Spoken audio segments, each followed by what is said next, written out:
Buenas tardes, bienvenidos y bienvenidas a esta conferencia dentro del ciclo de conferencias que organiza la UBNA para la comunidad universitaria y para la sociedad, el ciclo de ciencia y bienestar. Y bueno, para empezar, tengo el honor de presentar a la persona que va a darnos su conferencia hoy, que es Javier García Campayo, que creo que muchos de vosotros ya conocéis. Por resumir su currículum de alguna manera, diré simplemente que es catedrático de psiquiatría en la Universidad de Zaragoza y en el Hospital Universitario Miguel Servet. Tiene numerosas publicaciones, buena parte de ellas dedicadas al estudio del mindfulness, y también es el director del Máster de Mindfulness y de la Cátedra de Ciencias Contemplativas en la Universidad de Zaragoza. Bien, yo voy a hacer la presentación. Yo soy José Antonio Gil, soy psicólogo clínico del Centro de Salud Mental de Tudela. He sido director hasta hace poco, ya no, estoy en la reserva. Y bueno, creo que mi compañero Tacho me pidió que presentara a Javier, lo cual acepté gustoso, porque creo que este tema nos toca de cerca a muchas profesiones. En concreto a la mía, como profesional de la clínica, de la psicoterapia, pues me toca de cerca. Bien, al intentar contextualizar un poco esta charla, se me ocurrió primero hacer referencia a nuestra actividad docente, ¿no? en la cual, pues, a diario, con nuestros alumnos, hacemos desde diferentes asignaturas y desde diferentes enfoques de la salud, siempre acabamos hablando de aspectos, por ejemplo, de los aspectos emocionales que están implicados en las enfermedades, por ejemplo, en el dolor, ¿no? En los casos de dolor crónico, y también en la vivencia subjetiva única de la enfermedad que tiene cada paciente y que solo él conoce. Esta dimensión es algo de lo que se habla. Lo que pasa es que no siempre somos capaces de operativizarla, ¿no? Y de tenerla en cuenta en la práctica diaria, ¿no? A la hora de tratar con nuestros pacientes, ¿no? Solo ellos saben, solo ellos están en esa posición existencial, solo ellos saben la vivencia que supone para ellos la enfermedad, el caso del dolor o la enfermedad, ¿no? Trabajamos con nuestros alumnos conceptos como la experiencia multidimensional del dolor. Sabemos que el dolor es más que un daño físico, ¿no? Es un conjunto de, al menos tiene una dimensión sensorial, ¿no? Que es la propia del dolor, pero también hay una dimensión afectivo-motivacional que se acompaña de estados psicológicos muchas veces negativos, ¿no? De ansiedad, de depresión. Y también hay una parte cognitiva, ¿no? Una parte de pensamientos, lo que pensamos sobre lo que nos pasa. Y cómo, de alguna manera, ese concepto de dolor es un concepto que engloba esas tres dimensiones. O sea, no solo es el daño físico, sino que en la percepción, en el impacto del dolor influyen todas estas cuestiones. Y lo sabemos bien porque sabemos que hay muchas veces como personas que tienen un dolor similar o un dolor, a veces lo llevan bien y otras veces lo viven como insoportable, ¿no? Cuando muchas veces el dolor es similar, ¿no? De unas veces a otras, sin embargo a veces es vivido subjetivamente como algo negativo e insoportable, ¿no? Bueno, quería hacer referencia también a cómo el tema de la charla de hoy, la importancia que tiene y el impacto que ha tenido en la forma de entender la salud, ¿no? Y en la forma de hacer terapia. No sé si nos vas a hablar, Javier, exactamente de mindfulness o de meditación o de espiritualidad. Bueno, pero todas estas dimensiones, lo que se viene a llamar, pues, terapias de tercera generación, terapias contextuales, mindfulness, las modernas concepciones de salud,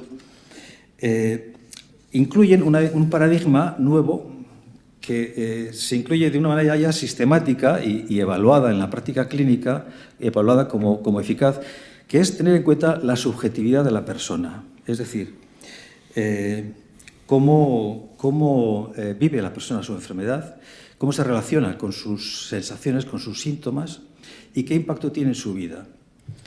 Y esta dimensión se incluye cada vez más en la formación de los profesionales.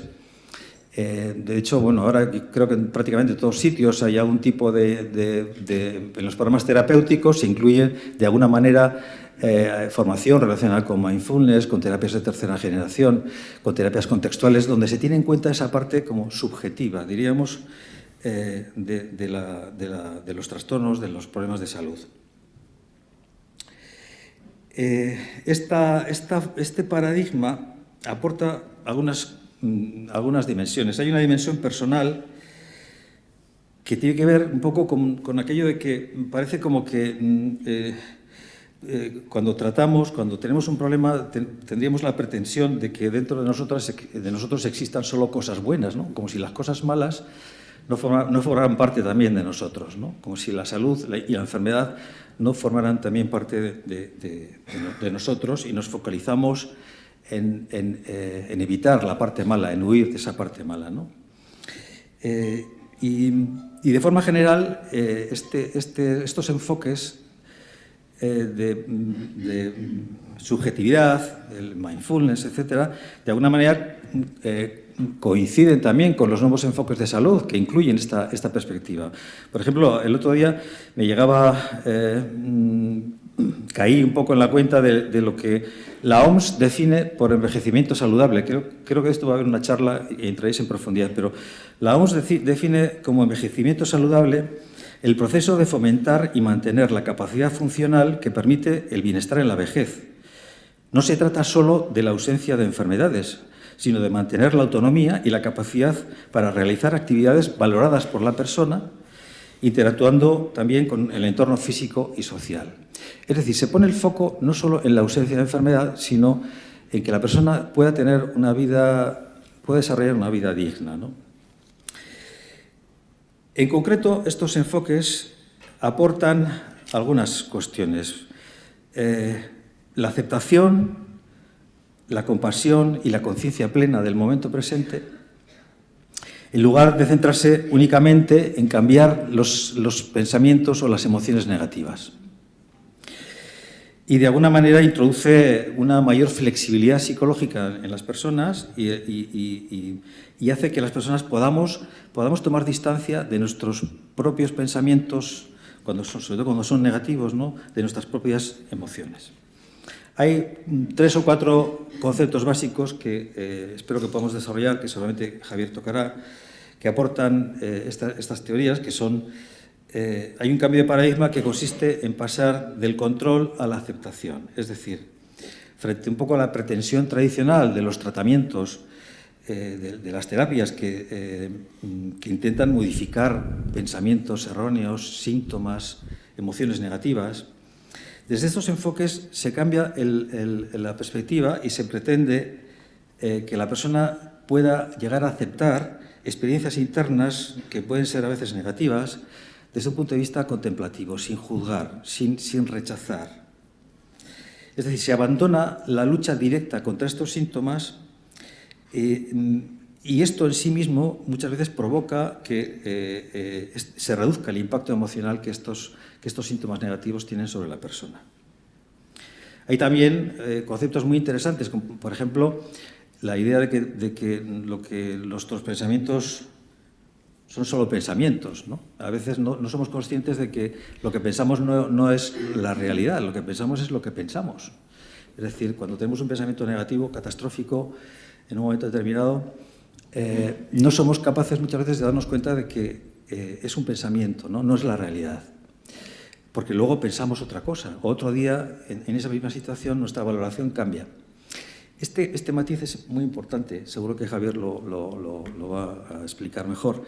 Es importante porque nos permite una distancia emocional de nuestras propias emociones y nuestros propios pensamientos. Otra aportación interesante de estos enfoques son la presencia, el aquí y el ahora, ¿no? El estar con la atención centrada en el presente y poder vivir más, no estar pensando en el futuro o en el pasado, que es lo que normalmente se asocia con los estados de más ansiedad o de más depresión. Otro aporte súper interesante desde mi punto de vista es la importancia que se da a los valores. Es decir, los valores de las personas son una base fundamental para la terapia. Es decir, lo que tú consideras que es importante para ti, qué es para ti una vida con sentido, qué es importante, cómo quieres que sea tu vida, ¿no? A pesar de tu enfermedad o a pesar de tu malestar, el rescatar esos valores, ponerlos en la superficie y que nos sirvan como guía en un proceso de terapia, de trabajo para mejorar la salud, es una herramienta súper útil. Nosotros, en la práctica, los psiquiatras y psicólogos que trabajamos en esta dirección hemos experimentado, la verdad, una gran ayuda, ¿no? con esta perspectiva, porque nos ayuda podemos llegar a más gente y podemos llegar más lejos en ayuda a las personas. Y quizá, por último, otra aportación muy interesante es la compasión, ¿no? Esta idea de que podemos tener una postura compasiva hacia nosotros mismos, ¿no? Podemos perdonarnos, podemos tolerarnos, podemos aceptarnos aunque no estemos bien, aunque no consigamos hacer lo que nos gustaría y tener una actitud distinta con respecto a nosotros mismos. Esta idea, que suena un poco a meditación y de hecho viene un poco de ahí, ¿no? Es una idea muy creativa y súper útil si podemos trabajar en esa dirección.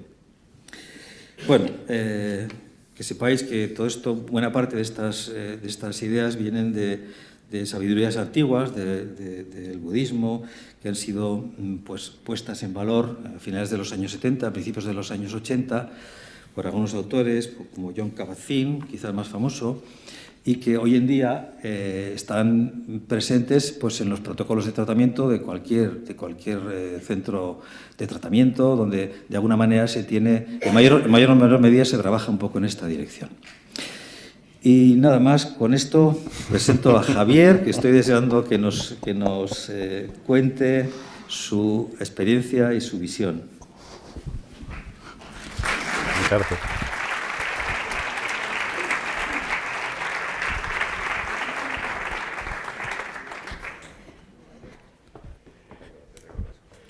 No te preocupes. Pues, sí.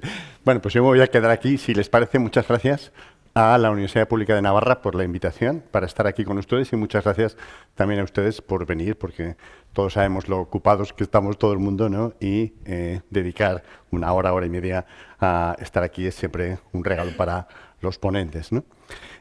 Yo quería comentarles en media hora, 40 minutos, algunas ideas sobre este tema, ¿no? Sobre cómo existen diferentes tipos de sufrimiento, se pueden manejar de una forma u otra los diferentes tipos de sufrimiento y, como se ha comentado anteriormente, es toda una, digamos, sección de psicoterapias, ¿no? Se habla de diferentes generaciones de psicoterapias, ¿no?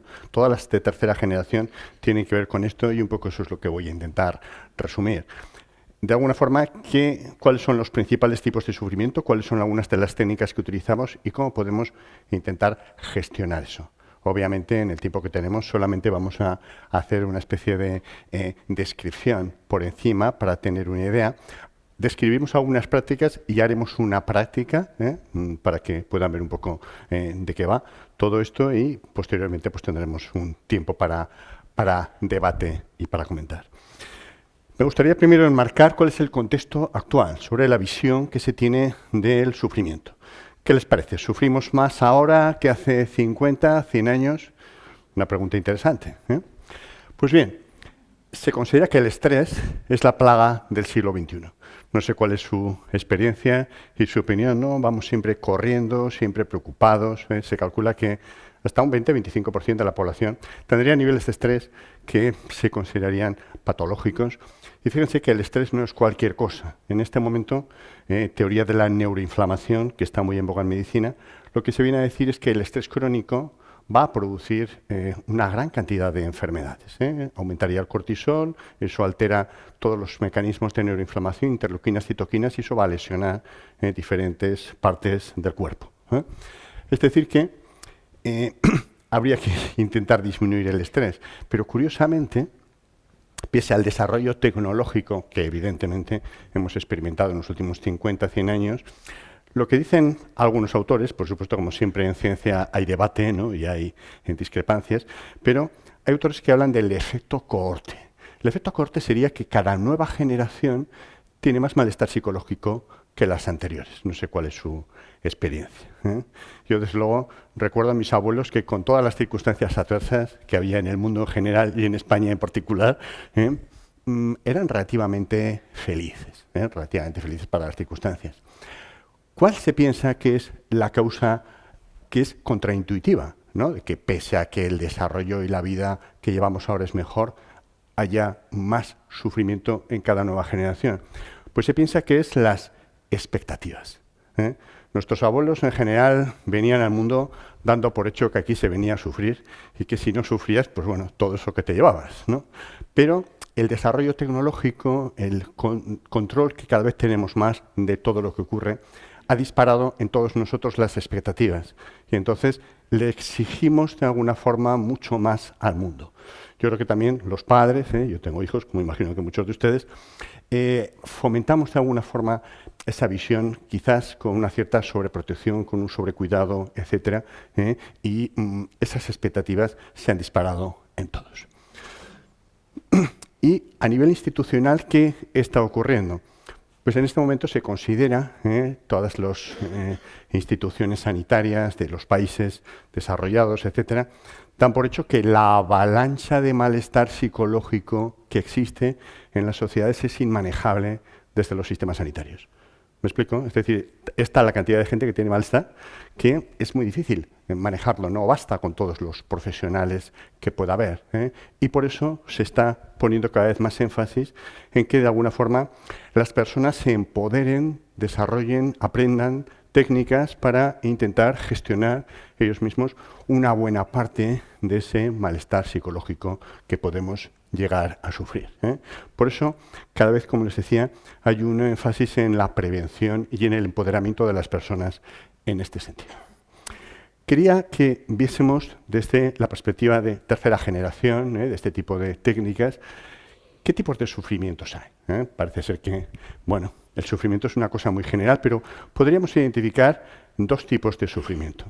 Habría un sufrimiento que se ha llamado primario o inevitable, y que tendría que ver con el proceso de cambio continuo, de impermanencia.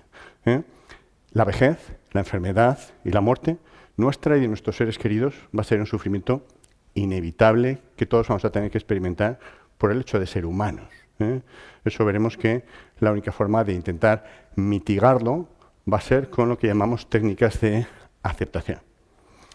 Se calcula que eso podría ser hasta un 20-25% del total del sufrimiento que experimentamos los seres humanos. Pero luego habría otro sufrimiento que se ha llamado secundario, evitable, que sobre todo tiene que ver sobre cómo procesamos nosotros lo que nos ocurre. No sé cuál es su visión de eso. En las tradiciones orientales se habla de que la felicidad y el sufrimiento están en la mente. Aparte de lo que ocurra afuera, nuestro procesamiento de lo que ocurre es un elemento importante. Pero en la tradición occidental, los estoicos, Epícteto, ¿no?, ahora el estoicismo está muy de moda porque está muy relacionado con esta visión oriental, decía, lo que nos hace felices o desgraciados no es lo que nos ocurre, sino lo que pensamos de lo que nos ocurre. No sé cómo lo ven. Imagínense que yo empiezo a dar una charla, empiezo a tartamudear y me sale una cosa penosa. Eso es un hecho objetivo, un dato. Sobre eso yo puedo pensar, Javier, eres un fracaso, ese pensamiento lleva una emoción negativa y a no dar nunca más una charla. Lo habrán visto 1000 veces. Pero con ese mismo dato objetivo, doy una charla penosa, tartamudeo, etcétera, yo podría decirme a mí mismo, pues sí, la verdad es que la charla es una pena. Pero sigue entrenando, que cada vez te saldrá mejor, y ese pensamiento lleva a una emoción de desafío y a seguir dando charlas, que es en lo que estoy, a ver si alguna sale bien. Entonces ya ven que el hecho es el mismo, una charla patética. El tema es lo que uno piensa sobre lo que ocurre. Pero claro, ¿cuál es el problema? Que lo que uno piensa sobre lo que ocurre no es un proceso voluntario. Quiero decir que si yo doy una charla penosa y me digo a mí mismo, Javier, eres un fracaso, generalmente es porque en mi historia biográfica, mis padres, quien sea, eran críticos, yo he internalizado esa crítica y me sale de forma automática. Por el contrario, si yo me digo a mí mismo ante una charla penosa, no pasa nada, sigue intentándolo, generalmente es porque en mi historia biográfica, mis padres, quien sea, eran mucho más apoyadores o como quieran llamar, y lo que me sale automáticamente es eso. Entonces, observen la jugada.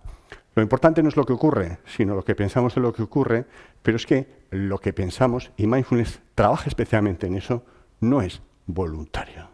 La mayor parte de nuestros pensamientos no son voluntarios, son procesos automáticos que aparecen continuamente. De hecho, si yo les dijese, dejen de pensar durante unos segundos, para la mayor parte de nosotros eso es inimaginable.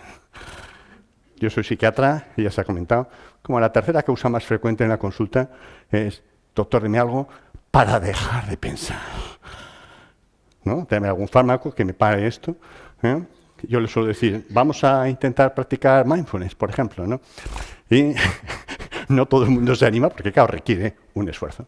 Entonces, fíjense que el sufrimiento ha sido siempre el gran tema. Freud, yo soy un gran admirador, con las limitaciones que en algunos aspectos tiene, decía en este libro, El malestar de la cultura, que la mayor parte de las religiones, filosofías, etcétera, surgen para intentar dar una explicación al sufrimiento, para ver cómo intentamos manejarnos con el sufrimiento, porque el sufrimiento ha sido siempre el gran tema, ¿vale? Y, como les decía, existirían estos dos tipos de sufrimiento. Este que es inevitable, ligado al cambio, a la impermanencia, vejez, enfermedad y muerte, pero luego habría todo el sufrimiento que nosotros nos producimos. Nos producimos por nuestras expectativas, nos producimos por el diálogo interno. Observen el diálogo interno. El diálogo interno es la charla que mantenemos con nosotros mismos continuamente. Ahora me están escuchando, parece que con cierta atención, no me hago ilusiones, pero por mucha atención que pongan, no pueden evitar estar escuchando la voz. ¿La oyen? Cada uno la suya. La voz está comentando, pues tiene razón, no tiene razón, esas diapositivas no me gustan, esa camisa que lleva, veo que varios la han pensado. Bueno, pues eso es el diálogo interno, eso no para, está ahí continuamente, ¿no? Y ese diálogo interno nos lleva continuamente al pasado, al futuro. El 80% del tiempo estamos en pasado o en futuro. Fíjense esto hasta qué punto es importante, ¿no? Uno de los estudios seminales que dicen los anglosajones, es decir, más importantes de mindfulness, se titulaba así: una mente estable es una mente feliz. Es decir, lo que se vio es que la mayor parte de la gente que es feliz está la mayor parte del tiempo con la mente en lo que está haciendo, es decir, en el presente. Y la mayor parte de la gente que no es feliz está la mayor parte del tiempo con la mente en un sitio diferente a lo que está haciendo, en pasado o en presente, en pasado o en futuro, ¿vale?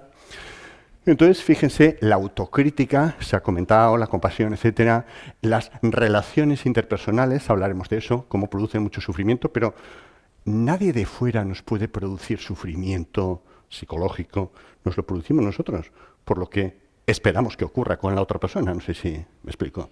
Cuando alguien dice, me sacas de quicio, no, me saco yo de quicio con lo que tú haces, ¿no? No sé si se ve, pero claro, esto es complicado, ¿no? Porque hay que parar, darse cuenta, etc. Y luego también hay otros aspectos como el apego a nuestra propia imagen. Hablaremos un poquito de todo eso. Entonces hay diferentes herramientas psicológicas que yo les quiero mostrar por encima, para que vean todo el abanico de posibilidades que tenemos y luego veremos cómo intentamos ajustarlo a cada tipo de sufrimiento. En este libro, Parar, estuvimos describiendo estas herramientas. Les voy a hablar de todas estas, de mindfulness, de la compasión, de la aceptación, de la desidentificación del yo, del sentido de la vida, etcétera, etcétera. Vamos con mindfulness o atención plena. Se considera que somos la sociedad a lo largo de la historia de la humanidad con menor capacidad de atención. Somos los primeros en algo, aunque sea negativo. Y fíjense que la atención, como les decía, va muy ligada al bienestar. Entonces, mindfulness sería el entrenamiento en la atención, la posibilidad de estar en el momento presente. Dirían, ¿y eso para qué sirve? Para mucho. Nosotros ahora estamos aquí en este salón, por cierto, impresionante, muy agradable. Ahora estamos bien, ¿no? Pero imagínense que mi mente me secuestra, porque como no la controlo, hace lo que quiere conmigo, no sé con ustedes, ¿no? Pero si no la controlamos, y me lleva al pasado. Y me lleva a algo de lo que me siento culpable, a algo o alguien que he perdido, inmediatamente va a surgir en mí sentimientos de tristeza, de culpa. O mi mente me secuestra y me lleva al futuro a temas que me preocupan, que me dan miedo, me enfermaré, me moriré, me dejará mi pareja, me arruinaré, lo que sea. E inmediatamente empiezo a sufrir de ansiedad, de miedo. No sé si pueden verlo. Mindfulness resolvería eso simplemente parando esos procesos de pensamiento y volviendo al momento presente, porque en este momento no existe ese sufrimiento. Se ha dicho antes, los pensamientos. Fíjense que el pasado y el futuro no existen. Solo existen los pensamientos en el presente sobre el pasado y los pensamientos en el presente sobre el futuro. Yo, si estoy suficientemente entrenado en mindfulness, podría parar ese proceso y quedarme en el momento presente. El trabajo sobre el diálogo interno es muy importante. Hay diferentes técnicas, estas son algunas de las que enseñamos a la gente y practicamos nosotros mismos con mindfulness. Fíjense que en mindfulness lo que intentamos es desarrollar la atención, ese sería el primer mecanismo de acción, pero llevando la atención principalmente al cuerpo, a la respiración, al cuerpo, escaneo corporal, al movimiento, mindfulness andando, lo que se llaman las técnicas mente-cuerpo, yoga, tai chi, qigong, etc. Todo eso es mindfulness si la atención está en el cuerpo. Quiero decir que, por ejemplo, el yoga es una práctica de mindfulness excelente, pero si yo estoy absolutamente centrado en mi movimiento en el cuerpo, porque muchas veces cuando estamos haciendo yoga o otras actividades estamos mirando al lado diciendo, pues este está mucho más flexible que yo. Y ya me he ido, ¿me explico? Eso ya no es mindfulness, eso es más diálogo, más rumiación, etcétera, etcétera. ¿Mindfulness para qué sería útil?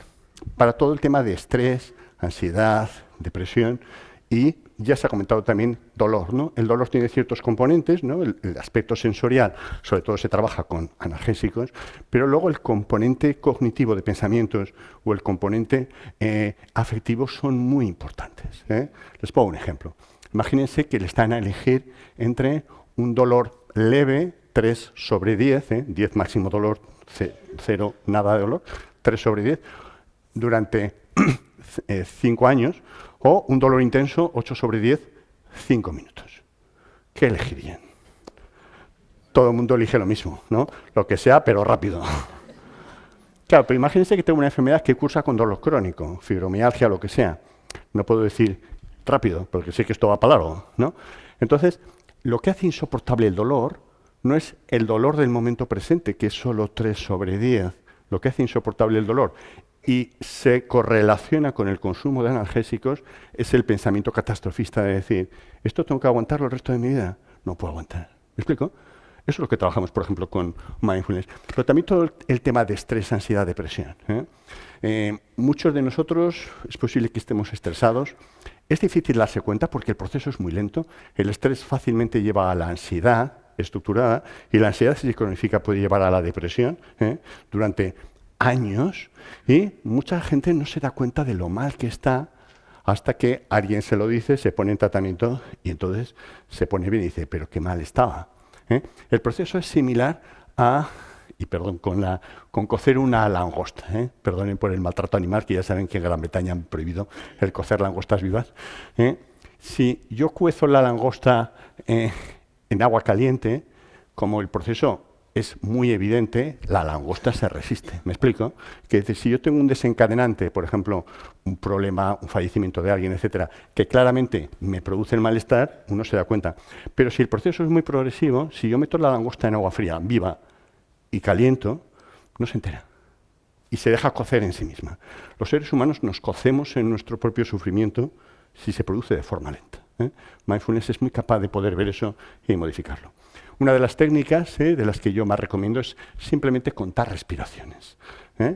Inspiración y expiración, contamos como 1, toda la atención está puesta en ese proceso, contamos de 1 a 10 y estamos 5 minutos haciendo eso, intentando no perder la cuenta. Yo hago mindfulness, como se ha dicho, porque en casi todas las universidades en este momento están ofertando mindfulness de una forma u otra a los estudiantes. La salud psicológica de los estudiantes es muy mala. en relación con la población, curiosamente, pero bueno, y por eso preocupa a las universidades. Entonces hago mindfulness con estudiantes de medicina, psicología, etcétera. 5 minutos, contar respiraciones de 1 a 10. Quieren creerse que el 95% de los estudiantes de medicina o psicología se pierden. No pueden mantener la atención 5 minutos. Este es el estado que tenemos en este momento. Yo les invitaría a hacer, por ejemplo, esta práctica, 5 minutos al día. Lo que dicen los estudios es que si ustedes hacen esto 10 minutos, un poquito más, casi todos los días, 5 veces por semana, en 3 meses no solamente la atención se estabiliza y van a sentirse mejor, se mide con test psicológicos, sino que si les hiciesen una resonancia magnética cerebral, se notarían cambios cerebrales, porque el cerebro es muy plástico, ¿vale? Ocurre también con otras psicoterapias, no es un tema solo de mindfulness. La compasión, ya se ha nombrado.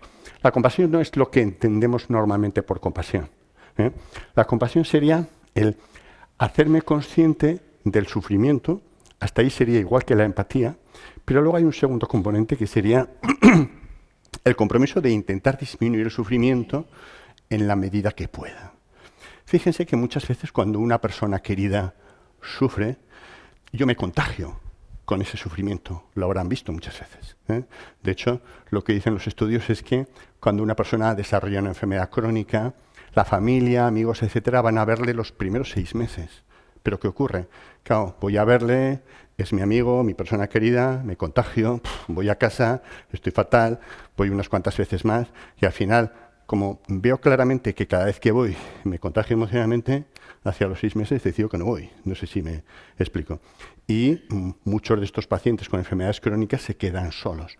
La compasión es especialmente útil para todo este tipo de temas, ¿no? Para no contagiarse emocionalmente. El mayor regalo que podemos hacer los seres humanos a alguien que sufre es acompañarle, estar con él. Muchas veces no le vamos a poder quitar el sufrimiento porque está fuera de nuestro alcance, pero el acompañarle es el mayor regalo que puede hacer el ser humano, acompañarle sin ese contagio emocional. La compasión sería eso y sería también el equilibrar la intensidad del afecto hacia los demás y hacia uno mismo. Fíjense que en nuestra tradición judeocristiana, grecolatina, el sufrimiento de los demás es más importante que el nuestro. Pero en la, digamos, tradición oriental, que es lo que la psicología ha incorporado, la visión es un poco diferente. Porque lo que se plantea es, para que yo pueda ayudar a otros, tengo que estar bien yo, si no es imposible. La metáfora sería como la de un avión. Cuando nos dan las instrucciones en el avión, nos dicen, y si hay problemas de oxígeno, primero se pone usted la mascarilla y luego se la pone a su hijo. ¿Por qué? Porque si yo no estoy suficientemente bien, no puedo ayudar a nadie. Yo siempre digo, cada uno solo puede dar lo que tiene. Si tengo malestar, ¿qué voy a dar si estoy mal? No tengo otra cosa para dar. Solo puedo dar bienestar a mi entorno si yo estoy bien. Por eso es muy importante el cuidarse a uno mismo, quererse a uno mismo, y esa es la mejor forma de ayudar al mundo, de acompañar a las personas que sufren a nuestro alrededor, etcétera, etcétera. Ven algunas de las técnicas, ¿no? El afrontamiento compasivo, gestos compasivos.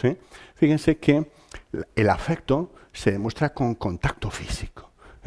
Muchas personas a veces te dicen, sí, mis padres me querían mucho, pero jamás me tocaron, jamás me abrazaron.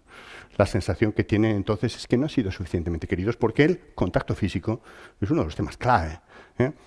Fíjense que nosotros podríamos hacer eso con nosotros mismos. La autocompasión, que ya se ha comentado, tiene que ver con eso. Yo podría darme afecto a mí mismo. Los gestos compasivos serían la forma de darme afecto, de quererme, de tocarme. La compasión va ligada a una hormona, la oxitocina, la conocerán porque se dispara en la mujer antes de dar a luz, porque es la forma en la que la naturaleza facilita el afecto. Facilita que la madre tenga un vínculo extraordinariamente intenso con el hijo o la hija, con esa hormona. Aquí lo mismo. Si yo me toco, me acaricio, a los 6 segundos aproximadamente, en varones y en mujeres, los dos igual, aparece esa oxitocina. Y esa oxitocina es muy calmante. Obsérvenlo. Cuando están nerviosos y tienen una mascota, si la acarician, no solamente se calma la mascota, se calman ustedes también, ¿no? De hecho, mejora mucho la salud psicológica de la gente que tiene mascota, comparado con los que están solos, por ese contacto. Eso sería la autocompasión, ¿eh? Y también la compasión es muy útil, ahora veremos, ven algunas de las prácticas, para las relaciones interpersonales, ¿eh? La autocompasión especialmente útil para la culpa y la vergüenza, ¿eh? La culpa es una emoción extraordinariamente negativa que muchos de nosotros tenemos y además es como una especie de virus que se exporta, ¿eh? La autocompasión es especialmente eficaz para todo eso, para el perfeccionismo, para la autoexigencia, ¿eh? Fíjense que muchas personas piensan que ser muy autoexigentes es muy bueno para tener éxito en la vida. Curiosamente, lo que dicen todos los estudios es lo contrario.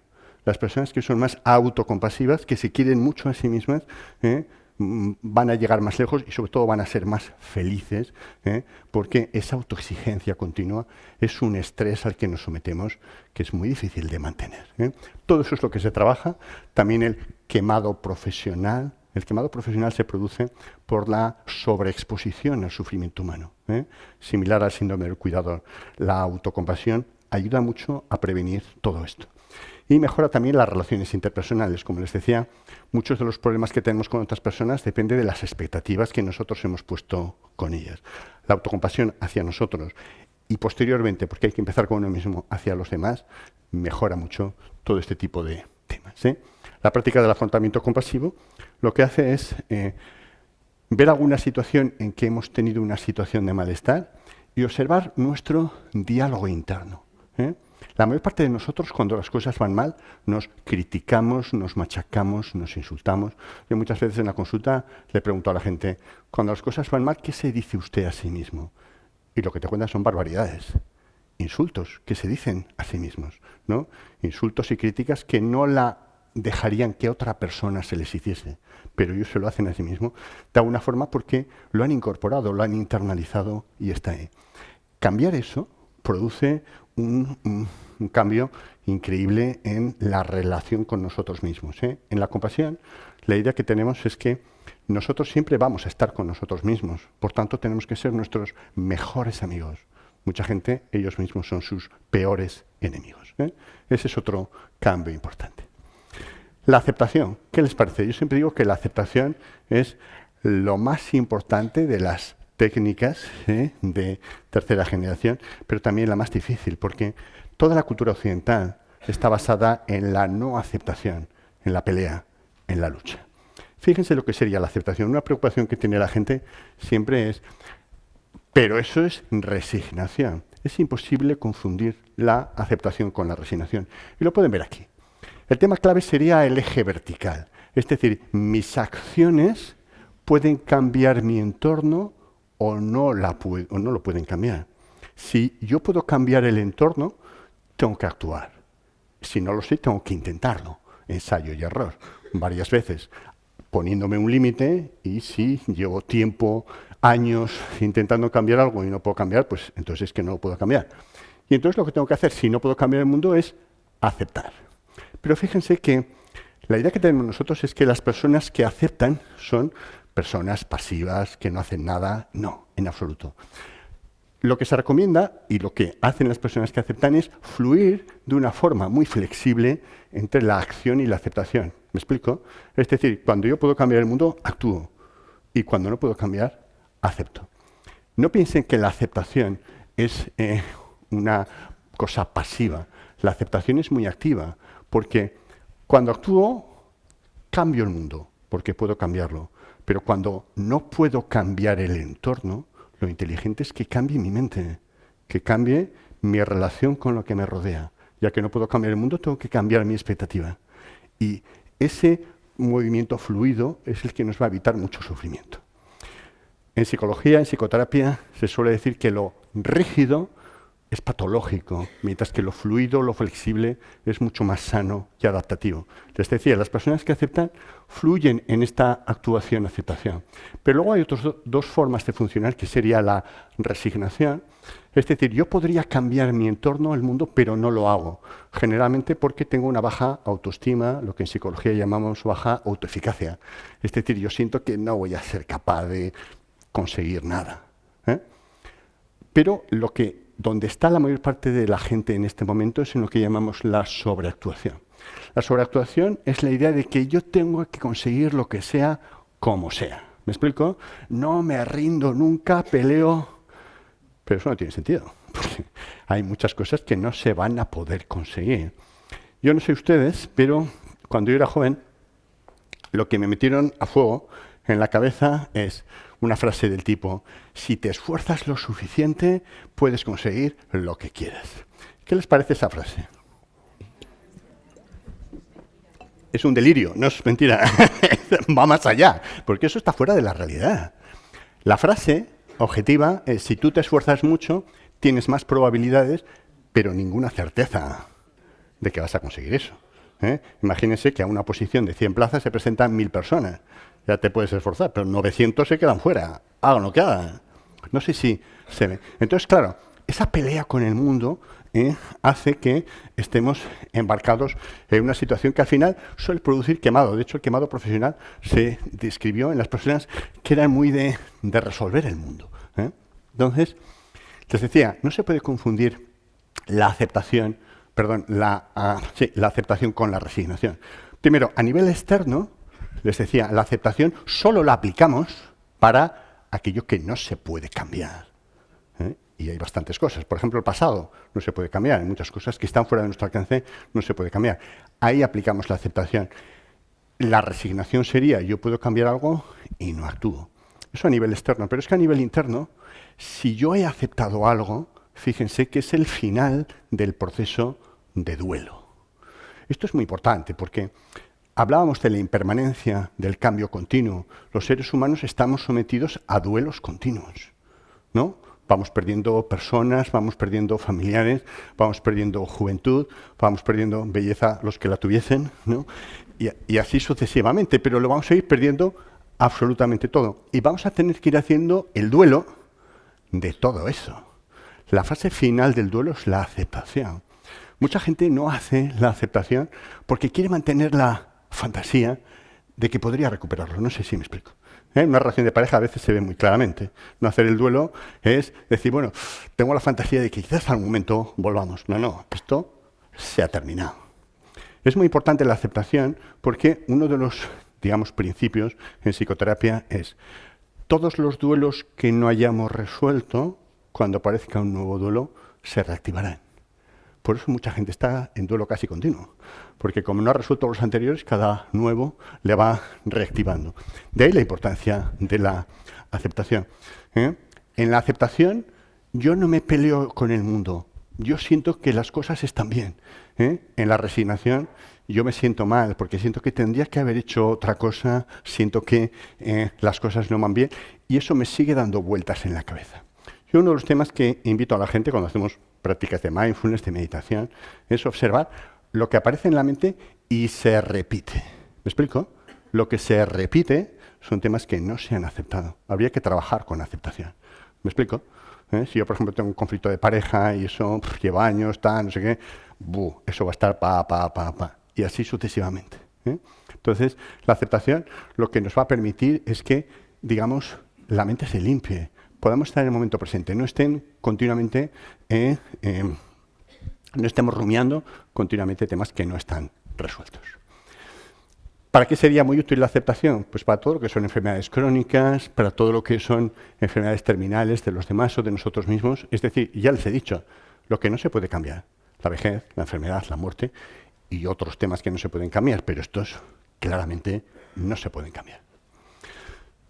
Habría técnicas de aceptación, las trabajamos. Hay una aceptación más básica, que ya es muy potente, que tiene que ver con...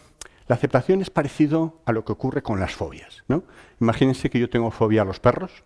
¿Qué es lo que suelo hacer? Evito los perros, lo cual refuerza la fobia. ¿Qué pasa con lo que no aceptamos? La muerte, la vejez, etcétera. Nuestra sociedad evita sistemáticamente todo eso que no acepta, lo cual refuerza la no aceptación. La aceptación sería exponerse a eso, mirarlo a la cara, respirarlo y asumir que tiene que ser así.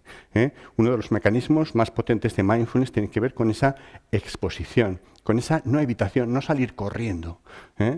Toda nuestra vida estamos corriendo detrás de lo que nos gusta y corriendo delante de lo que no nos gusta para que no nos pille. Pero es un proceso inútil. Al final uno tiene que mirar a la cara a la vida y aceptar muchas de las cosas que no se pueden cambiar. Otro de los temas sería aspectos de psicología positiva. La psicología positiva es muy interesante, surge en los años 90, porque los seres humanos tenemos un sesgo estructural hacia lo negativo. Nuestro cerebro se desarrolla en la época de los grandes depredadores, y claro, en aquella época la supervivencia era lo único importante. Nuestro cerebro primaba todo lo que tenía que ver con los depredadores. Ahora no hay depredadores, no vemos muchos por aquí, por la calle, pero lo que se ha convertido en el nuevo depredador es la aceptación de los demás. Esto es muy interesante. El sentirnos o no aceptados por los demás. Entonces, fíjense un ejemplo de este sesgo hacia lo negativo. Imagínense que yo trabajo y estoy en un despacho, en una consulta, lo que sea, y me han venido 15 personas, 14 se han ido encantadas de mi trato y una de ellas he tenido un problema, una discusión o como quieran llamarlo. ¿Vale? Cuando voy a casa y hablo con mi pareja, ¿qué le voy a decir? Le voy a decir, oye, el 95% de la gente que ha venido a verme hoy se ha ido encantada. Ni de broma. Le voy a decir, he tenido un lío con uno y es el 5%. Pero así funciona nuestra mente, ¿no? Entonces, la psicología positiva, cuya función no es tanto, digamos, tratar enfermedades, sino, y esto es muy importante, aumentar la sensación de bienestar basal, porque fíjense que la felicidad depende de las pequeñas cosas de cada día, de saber disfrutarlas. Nosotros tenemos un nivel muy bajo para lo que nos molesta.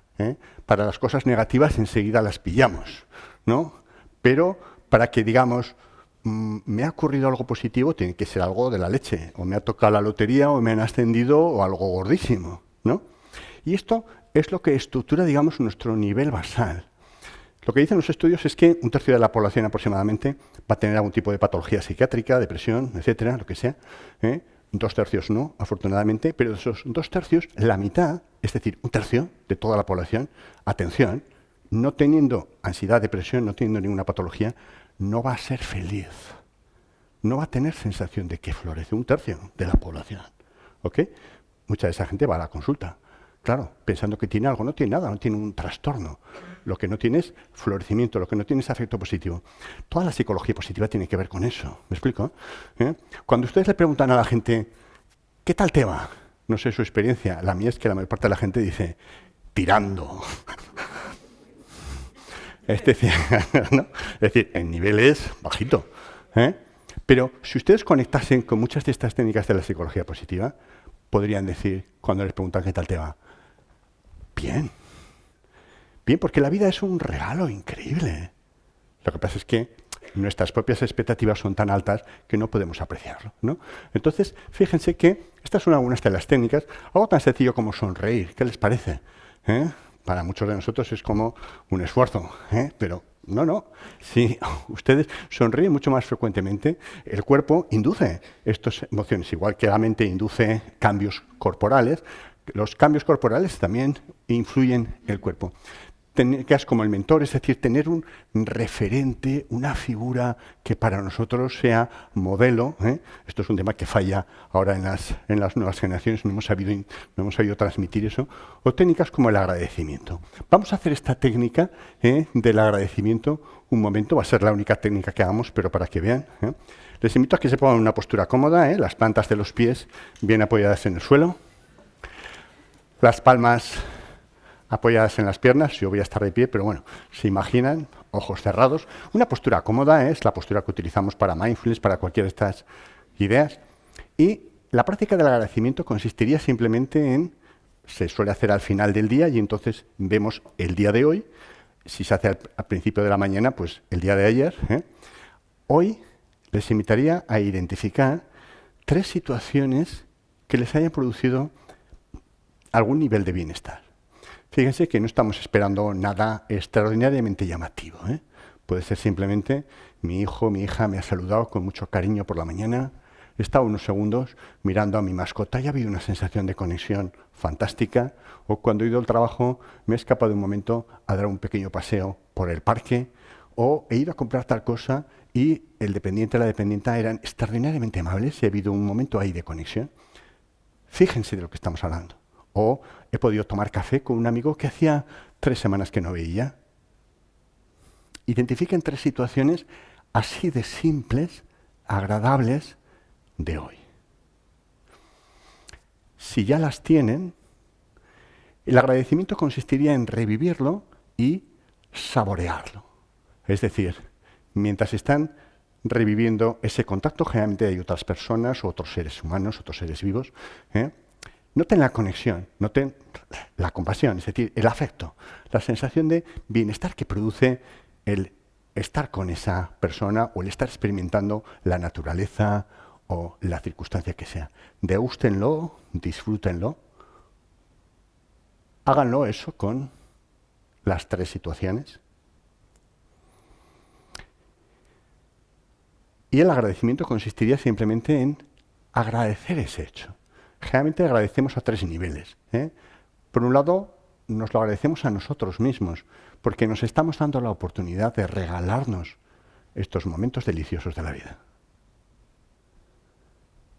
En segundo lugar, agradeceríamos a las otras personas, los otros seres vivos, si es una mascota, si es la naturaleza, etcétera, por esa conexión, por esa relación, por esa sensación de bienestar compartido. Y en tercer lugar, en dependencia de nuestras creencias espirituales o no, pues agradeceríamos a eso que es más grande que nosotros mismos, sea lo que sea, Dios, si creen en ello, o la naturaleza, el universo, lo que sea, eso que hace que nos sintamos conectados con algo más grande que nosotros mismos.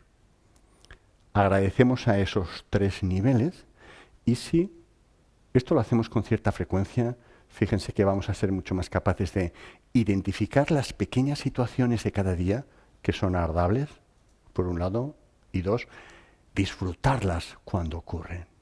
Eso va a cambiar nuestra visión del mundo, porque vamos a sentir que la felicidad es eso, esos pequeños momentos de cada día que dan sentido. Cuando quieran pueden ir volviendo. Esta sería una práctica, insisto, muy sencilla, pero muy potente, de agradecimiento. Cambiaría esa visión basal. La desidentificación del yo. El tema del yo ha sido un tema que ha fascinado a la psicología durante mucho tiempo, a la filosofía.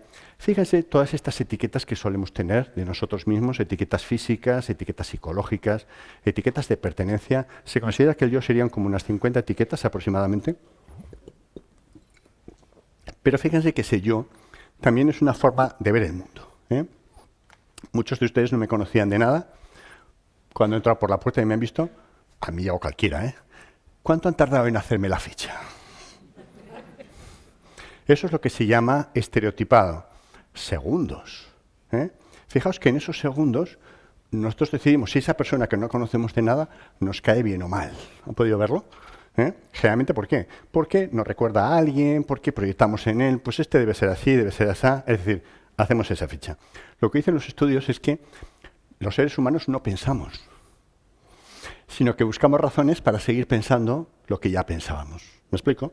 Es decir, si quien ha entrado por la puerta les ha caído bien, en cuanto ha empezado a hablar, han dicho, ves, y ya se le veía que era majete. Pero si les ha caído mal y empieza a decir, ¡buah! Si ya se veía que no. Es decir, si alguien nos cae mal de entrada, tiene que hacer 5 cosas seguidas positivas, según mi criterio, para cambiar la opinión. Algo prácticamente imposible. Ahora, curiosamente, si me ha caído bien de entrada, basta con que haga 3 cosas seguidas así un poco regular y le cambio la opinión, a mal. Quiero decir que somos muy exigentes. Esto sería el estereotipado. No sé si pueden ver que esto es unas gafas de ver el mundo. Cierren un momentito los ojos, sin más, no hace falta que pongan ninguna postura, y piensen en 3 etiquetas suyas, psicológicas, por ejemplo, que sean muy potentes, con las que se identifiquen mucho. Por ejemplo, no sé, soy muy sincero, soy muy extrovertido, soy muy lo que sea. Piensen, hay 3 etiquetas que sean muy definitorias suyas. Tranquilos que no las vamos a compartir, morirán con ustedes. Cuando las tengan, abran los ojos para ver que ya las tienen. ¿Sí? Bueno, ya veo que las tienen ahí. ¿Pueden ver que eso es una forma de ver el mundo? Les pongo un ejemplo. Imagínense que yo digo de mí mismo que soy súper sincero. No sincero, ¿eh? No, súper sincero. No hace falta ser el mejor psicólogo del mundo para saber que si tengo pareja, ¿cómo será mi pareja?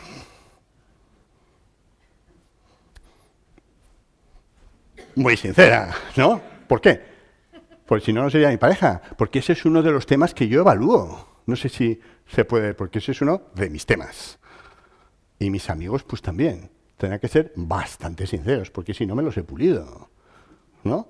Si para mí la sinceridad es un tema, pues bueno, que está bien, pero sin fanatismo, no va a ser un tema de los que evalúe a la gente. No sé si me explico. Hay pareja, amigos y tal. Pueden ver que estas etiquetas del yo son la forma como interpretamos el mundo. Esto es lo que llamamos contratransferencia, ¿no? En psicología. Y que uno tiene que saber, porque es la razón por la que a la gente le cae bien o mal.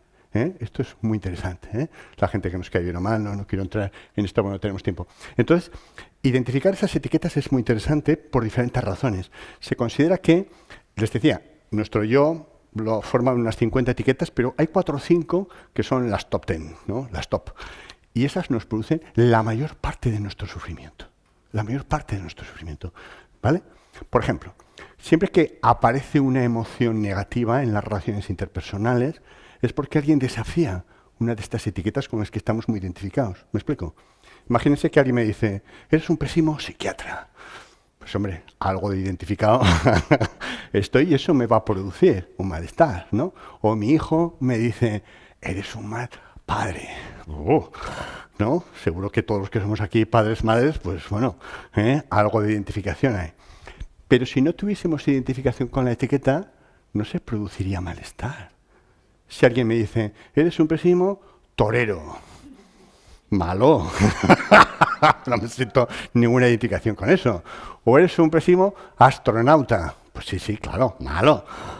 No sé si pueden verlo. La identificación con esas etiquetas son lo que produce cuando las desafían una emoción negativa y cuando las refuerzan una emoción positiva. O sea, y me dicen, eres muy buen psiquiatra. Pero si me dicen, eres muy buen torero. ¿Pueden ver esto? Después de dar mucha luz de esas etiquetas, que son más importantes para ustedes, dándose cuenta de qué hablan con la gente y de qué hablan con ustedes mismos en su diálogo interno. ¿Me explico? Seguro que todos tienen personas conocidas que solo saben hablar del trabajo, por ejemplo. ¿Cuál es la etiqueta? Obvio. Otros que solo saben hablar de los hijos. Esto parece que hay más. ¿No? Que si eres su amigo tal, dices, pero qué horror, a ver si cambia el rollo, pero no pueden. Porque son su etiqueta principal, son su estructura, no sé si se pueden dar cuenta. Eso, claro, produce un sufrimiento increíble en todo ello. Entonces, esto, vean las etiquetas que se desafían cuando aparecen emociones negativas, y el tiempo que se pierde en convencer a los demás de mis etiquetas, en convencerme a mí mismo de las etiquetas. Todo ese tiempo, si nos desidentificásemos, hay un movimiento ahora en psicología del hipoego, del poco yo, ¿se acuerdan de? Pues bueno, parecido. Si pudiésemos desidentificarnos un poco de algunas de las principales etiquetas, sufriríamos mucho menos. Eso a nivel individual, pero fíjense que a nivel social, por desgracia, mucha de la polarización que estamos teniendo en todo el mundo, no solamente en nuestro país, tiene que ver con la identificación con las etiquetas, ¿no? Estos son los míos, es decir, los buenos, y estos son los otros. Esas etiquetas, si al final acaba uno identificándose extraordinariamente con ellas, son un problema social tremendo porque facilitan la polarización. Esa desidentificación es muy saludable a nivel individual y a nivel colectivo. Y ya acabaría con el sentido de la vida. Algo se ha comentado. Dirán, ¿y esto qué pasa con esto?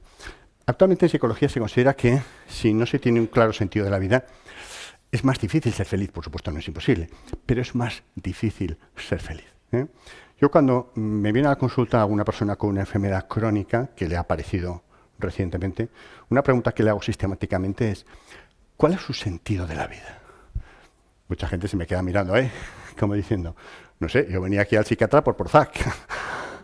Es decir, jamás un 70-80% de las personas no se han planteado explícitamente cuál es su sentido de la vida, pero no es un tema menor, porque van a ver que si yo puedo el sufrimiento que voy a experimentar, interpretarlo en base a ese sentido de la vida, es mucho más soportable. Si no tengo un claro sentido de la vida, cuando surge una circunstancia adversa potente, hemos hablado de una enfermedad, un accidente, lo que sea, eso pasa a ser mi sentido de la vida. ¿Me explico? Me identifico de tal manera con esa situación negativa que pasa a ser mi estructura, mi sentido de la vida. Un claro sentido de la vida se asocia a menor malestar psicológico, a mayor bienestar, a mayor eficacia en todo lo que hagas, ¿no? Porque uno tiene un norte. Fíjense que hablábamos de los valores.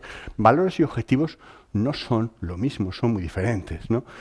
Uno de las causas de sufrimiento que vemos ahora mucho en personas jóvenes tiene que ver con no conseguir el objetivo. Por ejemplo, pues que no pueden entrar, estamos en la universidad, ¿no? En algunas carreras, fisioterapia, enfermería, medicina, etcétera, ¿no? Porque tiene un punto de corte muy alto.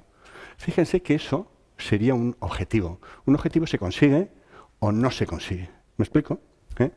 Si no se consigue, me frustro, pero dense cuenta, y este es un proceso muy interesante, que consigan lo que consigan o les pase lo que le pase positivo, a los 6-12 meses uno está adaptado a eso. No sé si cuando nos toca la lotería, que es la leche, ¿verdad?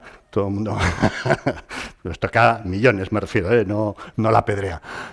Todo el mundo brindando con champán, etcétera, etcétera. Pero lo que dicen los estudios, que ya saben que ahora hay estudios para todo, es que a los 12 meses máximo, esas personas son exactamente igual de felices o desasiadas que eran antes de que les tocase la lotería, pero con más pasta, ¿vale? Eso sí. Pero al final se adaptan, es lo que llamamos adaptación hedónica, uno se acaba adaptando.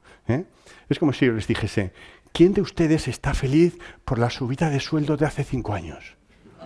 ¡Buah! Eso está ya absolutamente amortizado. Ahora estamos en la de este año. No sé si pueden verlo. Este es el tema. Si funcionamos por objetivos, vamos a sufrir mucho más. Sin embargo, los valores son lo que orienta nuestra vida. Algo que nunca se consigue, pero que orienta. Por ejemplo, en el caso de estudiar medicina, enfermería, psicología, lo que sea, ¿cuál sería el valor que se supone que subyace debajo de eso? Ayudar a la gente. Y ayudar a la gente se puede hacer de muy diferentes formas. Con esa profesión, otras profesiones, metiéndome a una ONG, no sé si me explico. Y no es algo que se consigue o no se consigue, es mi motivación, mi estilo de vida, son mis valores. El tema de los valores es muy interesante porque no vamos a hacer esta práctica del sentido de la vida, que es muy potente, pero tiene que ver con la perspectiva. Tiene que ver con la perspectiva. La perspectiva sería, en psicología surge en los años 70, cuando el ser humano llega a la Luna. Muchos de los astronautas que habían podido ver la Tierra desde la Luna, es decir, se dieron cuenta de que nosotros que nos creemos el centro del mundo, pues somos un pequeño planeta de una pequeña galaxia en una esquina del universo. Y eso generó una sensación de conexión, de hermandad, de que tendríamos que apoyarnos unos a otros, los seres humanos, de una forma más intensa, que ese cambio que se produjo en casi todos los astronautas fue lo que se llamó The Overview Effect, el efecto perspectiva. La perspectiva es lo que nos permite ver las cosas desde un ángulo mucho mayor. Un ejemplo sería una partida de ajedrez. Imagínense que en una partida de ajedrez ustedes son un peón. No pueden ver cómo va la partida. Están demasiado abajo, solo ven otras fichas, no saben quién gana, quién pierde.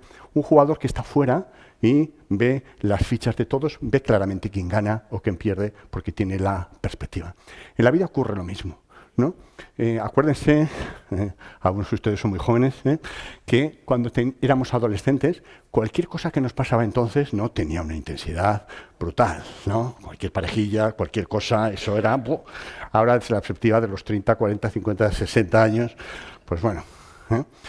Lo que nos ocurre ahora, en este momento, lo mismo. Nos embarga, es como que lo ocupa todo. Pero cuando tengamos 80, 85 años, y entonces tengamos la perspectiva, podremos ver lo que es importante.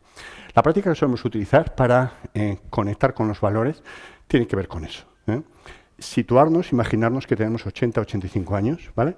Y que en ese momento tendremos toda la vida delante de nosotros. lo que en ese momento, al final de nuestra vida, sintamos que es lo valioso, sintamos que hemos vivido una vida que vale la pena, que tiene sentido. Lo que en ese momento nos haga decir eso, esos son nuestros valores. Es una práctica muy potente, que yo les invito a que la hagan, porque lo que permite es darse cuenta de lo que es importante. Al final de nuestra vida, haber sido coherente con nuestros valores da una sensación de bienestar increíble. Por eso, yo lo que suelo invitar a la gente es que si han conseguido identificar cuáles son sus valores, su sentido de la vida, que se lo repitan por las mañanas cuando se levantan, para que no nos metamos en todas las batallas posibles, sino que tengamos la perspectiva de lo que es importante, ¿vale? Entonces, bueno, estas son todas las herramientas, y acabo, y de alguna forma, para gestionar el sufrimiento, que es un poco lo que hablamos en este libro, sería, ante el sufrimiento inevitable, hay que trabajar con la aceptación. Eso no se puede cambiar. Hay que fluir. Tenemos que cambiar nuestra mente y aceptar, exponernos a ese sufrimiento, agradeciendo los momentos buenos, junto al sufrimiento que inevitablemente va a aparecer. La mayor parte de nuestra vida va a haber momentos muy buenos. Con agradecimiento vamos a poder disfrutarlos y tener esa sensación basal de bienestar. Y luego compasión hacia nosotros mismos y hacia los demás por ese sufrimiento. Poder ver que todos los seres humanos estamos en la misma barca, en este planeta, estamos compartiendo ese tiempo y que todos queremos lo mismo, todos queremos evitar el sufrimiento y tener felicidad, desarrollaría una sensación de hermandad increíble. Y para los otros sufrimientos, el sufrimiento de irnos al pasado o irnos al futuro, mindfulness es la clave, nos permite estar en el momento presente y romper eso. En el sufrimiento de la autocrítica, el perfeccionismo, la culpa, la vergüenza, la autocompasión es nuclear. Tienen que ser sus mejores amigos. Siempre van a estar con ustedes hasta el final de su vida. En las relaciones interpersonales, Sartre, el famoso filósofo existencialista, decía, el infierno son los otros, ¿no? Porque las relaciones interpersonales producen mucho sufrimiento. La compasión hacia los demás, lo que nos permite es ver la belleza de cada ser humano. Nosotros siempre hacemos juicios parciales sobre las personas, centrándonos en aspectos que no nos gustan, pero si pudiésemos ver que si conociésemos a alguien lo suficiente, llegaríamos a amarlo, porque todos nosotros tenemos una especie de joya, un valor increíble, todos tenemos una riqueza que generalmente no nos damos el permiso para poder conocerlo. Y por último, si nos aferramos menos a estas etiquetas. Yo siempre digo que el yo es como una especie de cabezudo, no sé si aquí en Tudela tenéis también cabezudos, ¿no? Imagino que sí, ¿no? Es un cabezudo con el que uno se va dando golpes continuamente con todas partes, ¿no? Conforme menos nos identifiquemos con el yo, el cabezudo es más pequeño y podemos fluir mucho más con el mundo sin estar dándonos golpes continuos. Y todo eso adobado con un claro sentido de la vida, que es el norte que nos va a dirigir. En suma, la vida es un regalo increíble. Vamos a tener que sufrir. La aceptación de ese sufrimiento y las técnicas para disminuir todo el sufrimiento secundario evitable van a hacer que podamos ser mucho más felices nosotros y toda la gente que está a nuestro alrededor. Les invito, por tanto, a que lo hagamos. Nada más. Muchas gracias.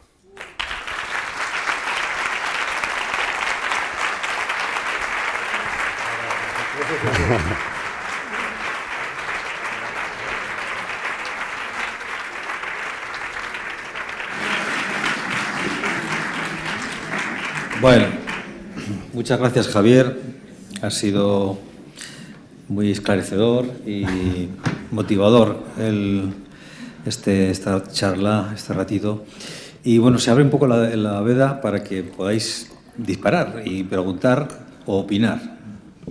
Y cuanto más opinéis, pues más rico va a ser este encuentro.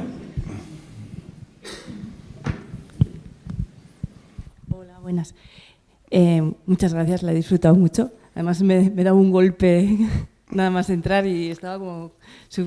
No sé, que me daba risa hablar de sufrimiento con dolor y aquí presente. No, estoy distraída. Pues sigo hablando. Mira, yo te quería preguntar por un tema que es tabú y que a mí personalmente me mueve, que es las altas tasas de suicidio en jóvenes y encima como que suelen tener en común la rapidez, los pocos indicios a primeras, que yo creo que al final la juventud no dejan de ser para mí altavoces de nosotros, o sea que es como toda esa falta que teníamos en muchas cosas, falta entre comillas de las diapositivas, de compasión, así, se multiplica a veces. Y esa, a ver si me podías dar tu visión de por qué crees que sucede o está sucediendo tanto. Y luego eso tan, bueno, creo que después de tu charla ya lo tengo más claro, pero pues eso, cómo vivir en un mundo donde la juventud se está quitando la vida y los animales salvajes, ¿no? Se ven suicidios, cosas que no se había, yo no sé si se había producido en la historia, como tanto suicidio joven o de animales que van a morir a las playas o cosas así. Yo creo que el suicidio de los animales que van a morir a las playas tiene más que ver con aspectos psicológicos, ¿no? Con el maltrato al planeta, etcétera. ¿No? Yo creo que eso es un tema más independiente. Si hablamos efectivamente, de un tema que parte que es siempre un poco tabú, el tema del suicidio, y que es cierto que tiene unas tasas más altas en personas jóvenes y luego otra vez en ancianos. También los ancianos, sobre todo varones, se suicidan mucho. Yo creo que efectivamente no es fácil ser joven hoy en día. No es fácil ser joven, por muchas razones, ¿no? Es la primera generación que se piensa que va a vivir peor que sus padres. Es algo como contra natura, ¿no? Yo siempre digo que yo personalmente me siento un privilegiado. Cuando nosotros éramos jóvenes, el mundo pues tenía otras muchas taras, como siempre va a tener el mundo, pero había una sensación de estabilidad, de solidez, no sé cómo decir, de mejora continua, etcétera, ¿no? Pero en este momento, yo creo que en países occidentales, y la globalización lo ha llevado así, es más difícil ser joven, ¿eh? No está claro qué va a pasar, hay una cantidad de desafíos increíbles, ¿no? La alarma ecológica, yo veo gente joven con ecoansiedad, que se llama ahora, ¿no? Es decir, están preocupados por qué va a pasar con el planeta, porque, bueno, no está claro lo que va a ocurrir, ¿no? Todo, en nuestra época, yo soy niño, ¿no? Imagino que muchos de ustedes de los dos bloques, ¿no? Del muro de Berlín, etcétera. Pero eso parecía más controlado que lo que hay ahora, ¿no? Que da la impresión de que en cualquier momento puede saltar cualquier zumbao, con perdón, y puede romper cualquier equilibrio, ¿no?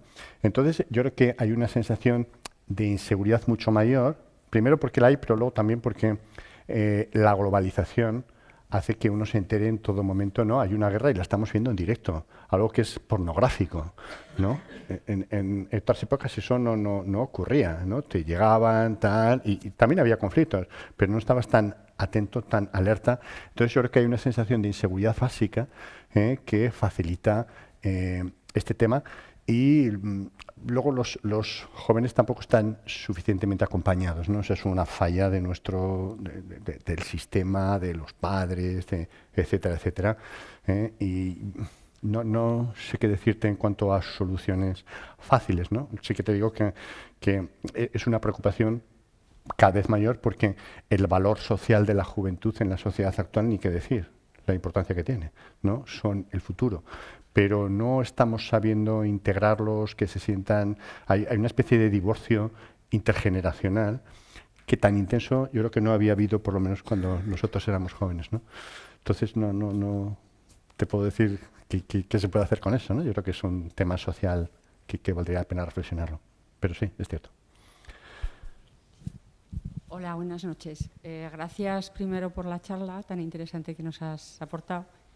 Yo me gustaría saber el por qué la terapia cognitiva basada en mindfulness, que considero que es importantísima y que funciona muy bien para la depresión, no está mucho más extendida y más implementada. Ya.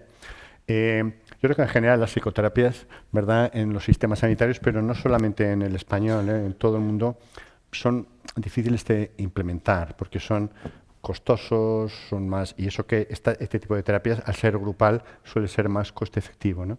Entonces, hay una evidencia clara de que funciona en depresión recurrente, se considera el tratamiento de elección, pero también funciona muy bien en otras patologías, ansiedad, etcétera, etcétera.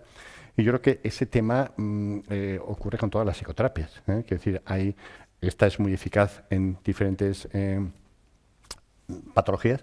Hay otras psicoterapias que no son necesariamente de tercera generación, que también son muy eficaces, pero tampoco están demasiado extendidas porque falta profesionales.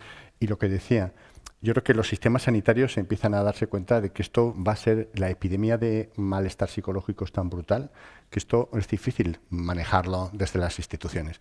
Yo estoy muy metido en investigación, como se ha dicho, y ahora casi todos los sistemas sanitarios, hablo occidentales y tal, públicos, porque claro, si vas a Estados Unidos es todo privado y cada uno que se salve como pueda, ¿no?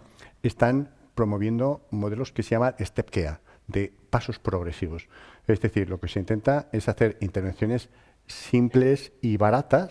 Fíjense que estamos hablando hasta de psicoterapia por ordenador, que a uno le puede parecer, pero que tiene una cierta eficacia cuando la intensidad del malestar es pequeño. Si con eso no se soluciona, se hacen intervenciones un poco más intensivas. Si con eso no se soluciona, más intensivas. Pero este es el tema, La epidemia de malestar psicológico es tan importante que por eso se plantea empoderar a la gente y de alguna forma que ellos puedan también gestionar esto. Yo creo que hay un problema ahora que va a ser cada vez mayor en los próximos años, que es el de la IA, y sobre todo en adolescentes, jóvenes, hablamos, ¿no?, que están utilizando la IA como psicoterapeuta alternativo, ¿no? Eso ya es el colmo del caos, en mi opinión, ¿no? Sí, de todas maneras, a esto decir que nosotros recibimos alumnos en formación, PIRES, MIRES, alumnos que vienen a hacer el practicum, y observamos que efectivamente, en relación a lo que planteabas, la formación en terapias contextuales, mindfulness y similar es ya lo normal. Es decir, los chavales vienen ya y las chicas vienen con una formación básica aquí en la universidad, la universidad pública. Nosotros recibimos alumnos de esta universidad, de Pamplona, y ya como asignaturas troncales tienen ese tipo de enfoques, son enfoques conocidos que ya se incorporan a la formación básica de los estudiantes. Y luego en la práctica de la mayoría de los profesionales, de alguna manera, en mayor o menor medida, estamos impregnados de este tipo de enfoques, porque son realmente enfoques útiles que abren la perspectiva, te permiten ayudar y llegar más lejos. Sí, la apertura a todo esto es muy grande, Yo siempre digo que yo me formé en el 97 en Mindfulness en Canadá y ni me molesté en coger el título de eso, de Mindfulness. Pero en aquella época alguien, psicólogo, psiquiatra, que hiciese apología de este tipo de técnicas, acababa con la profesión, acababa con la carrera, no es broma. Hasta 2007 o así no empezó a llegar Mindfulness a toda Europa, no era un tema español solo, a toda Europa. Hola, buenas noches. Soy estudiante de psicología, la verdad, y sí que es verdad, durante toda la carrera nos tratan y nos hablan de todas las técnicas que hay, todas las terapias, los trastornos y demás, pero sí quería preguntarle cómo el psicólogo puede hacer la separación esta de la compasión, que usted ha hablado antes, en relaciones interpersonales, que tenemos que hacer la separación esa para que no nos afecte a nosotros si, por ejemplo, tenemos un familiar o un amigo con una enfermedad crónica. Quisiera saber el psicólogo qué técnicas o cómo lo puede hacer para no llevarse ese mal disgusto también del propio paciente. Gracias. Sí. Mindfulness y compasión irían muy ligadas, y se considera que son las técnicas más eficaces para la evitación de ese quemado profesional que está producido por la sobreexposición al sufrimiento humano. Fíjate que si yo practico mindfulness, pero lo encarno, cuando estoy con la persona que está sufriendo, estoy absolutamente centrada en lo que me está contando, completamente centrado en ayudarle. Los estudios dicen que más incluso que hacer mindfulness con el propio paciente, si el profesional encarna mindfulness, eso ya tiene un efecto terapéutico increíble, utilice la técnica que utilice, ¿vale? Pero si yo practico mindfulness, cuando dejo de estar con él y estoy con mi familia, con mis amigos, etcétera, estoy en ese momento presente, ¿me explico? No me llevo las emociones, esa sobreexposición al sufrimiento aquí, porque entonces estoy con mi familia, con mis amigos. Es decir, las personas que practican mindfulness no es que no tengan emociones, ¿no? Yo en plan de broma siempre digo que algunos de mis amigos dicen, pero hombre, tú tanto mindfulness eras como una seta, no sentirás nada. En absoluto. Lo que ocurre es que no arrastras la emoción. Sigues sintiendo lo mismo con intensidad, deseas, compasión, ayudar. No te contagias. El tema del contagio se trabaja específicamente en compasión. ¿Cuál es el beneficio de que yo me contagie? No ayudo a nadie. No ayudo a la persona a la que estoy ayudando, imagínate que es mi padre, ¿no?, que tiene una enfermedad, no le ayudo a él que yo esté sufriendo, porque le estoy cargando con más sufrimiento. No me ayuda a mí, que lo estoy pasando mal, no ayuda a las personas que tengo alrededor. Entonces, se trabaja con algunos aspectos específicos, que en algún momento casi parece terapia cognitiva, ¿no? Es decir, ¿qué utilidad tiene que yo me contagie? Y voy trabajando con todo eso. Entonces, mindfulness y compasión asociados te permiten estar en el momento presente, no contagiarte y poder ayudar sin caer en ese quemado profesional que se va a producir por esa sobreexposición al sufrimiento humano si no tenemos ese cuidado. Hola, buenas tardes. Muchas gracias por la charla. Yo tuve la suerte de tenerte como profesor en la Universidad de Zaragoza. Y bueno, ahora he hecho el MIR y tengo que elegir especialidad, me queda poco para elegirla, y tengo miedo a la hora de, en mi futuro laboral, exponerme a los pacientes y que ellos, o sea, cómo afrontar el sufrimiento que ellos padecen sin que me contagie y cómo puedo manejar esa situación. Sí. No sé si me explico. Sí, perfectamente, perfectamente. Esa es la quinta esencia de la compasión. Por un lado, estar en el momento presente hace que no te lleves las emociones posteriormente, pero cuando estás con esa persona, fíjate que la compasión tiene dos componentes. El primero es hacerse consciente del sufrimiento de los demás y de uno mismo, eso es la empatía, pero el quemado profesional es una fatiga de la empatía, no de la compasión. La empatía generalmente se relaciona con áreas cerebrales que tienen que ver con el dolor, porque la empatía es sentir el dolor emocional de los demás, pero la compasión tiene un segundo componente que es, en la medida que pueda, intentar ayudar a disminuir ese sufrimiento. Muchas veces la medida que podemos es estar presente, estar ahí, estar acompañando. Si realmente estamos ejerciendo la compasión, eso activa otras áreas cerebrales que son las de la recompensa.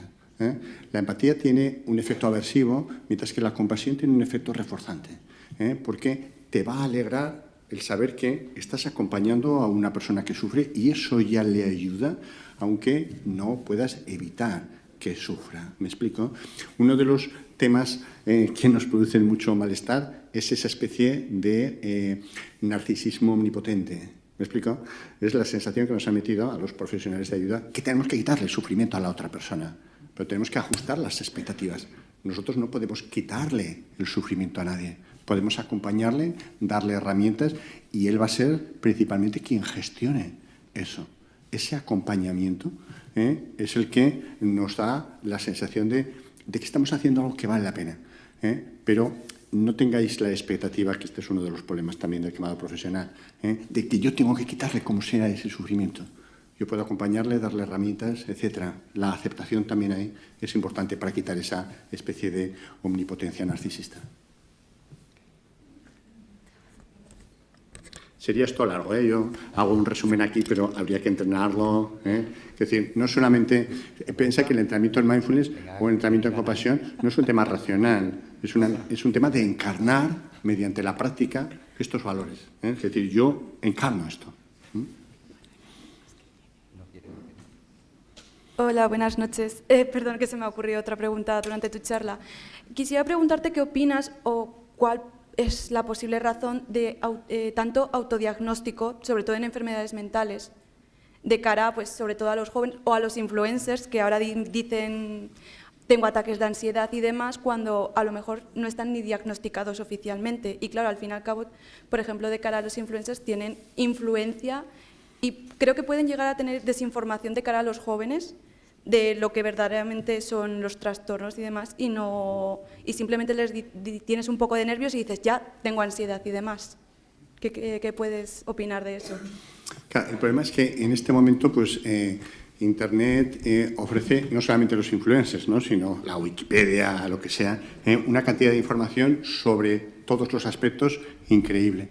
Los problemas psicológicos parecen más light que los problemas físicos, en el sentido de que el diagnóstico, etcétera, casi todo el mundo se siente que puede acabar diagnosticando eso, y efectivamente hay muchos influencers que producen mucho efecto negativo, ¿no? Porque sin demasiado conocimiento pues pontifican sobre distintos aspectos. Pero ese tema lo estamos viendo en casi todo, ¿no? Hoy es raro en la consulta que un paciente, de lo que sea, no haya mirado en Internet algo de lo que le está ocurriendo, ¿no? Y algunos compañeros de otras especialidades, ¿no? Pero te dicen, no, es que te hacen la ficha. Dicen, no, oiga, pero que esto, el tratamiento que he visto en Internet que es más tal. Entonces, casi tienes que intentar convencerle de que esa web que ha visto sobre tal cosa está errada. En este momento está ocurriendo en todas las enfermedades y es algo generalizado, que hay una desinformación y todo lo que son temas de salud mental son mucho más fáciles de equivocarse, porque parece que es más accesible, a la gente le parece que es más fácil diagnosticarlo y, por supuesto, eso es el aspecto positivo, que ya no hay el estigma social que había hace 30, 40 años, ¿no? Que decía, ahora está bien visto que te vea el psicólogo, ¿no? Hace 30, 40 años era un problema, ¿no? Entonces, este es parte del coste que tiene esa pérdida de estigma, ¿no? Que ahora se ha vulgarizado y el malestar de la vida diaria se ha patologizado, ¿eh? Mucho de lo que vemos en la consulta es realmente malestar de la vida diaria, no es patología. Hola, buenas noches. Yo quería preguntarte una cosa. Yo soy enferma crónica de dolor y ¿cómo puedes llegar al punto de coger el nivel con mindfulness, de llegar a quitar el dolor? O sea, no quitar, pero por lo menos a mitigarlo. Porque yo soy profesora de Reiki y desde que tengo mis patologías no consigo el nivel de meditación igual.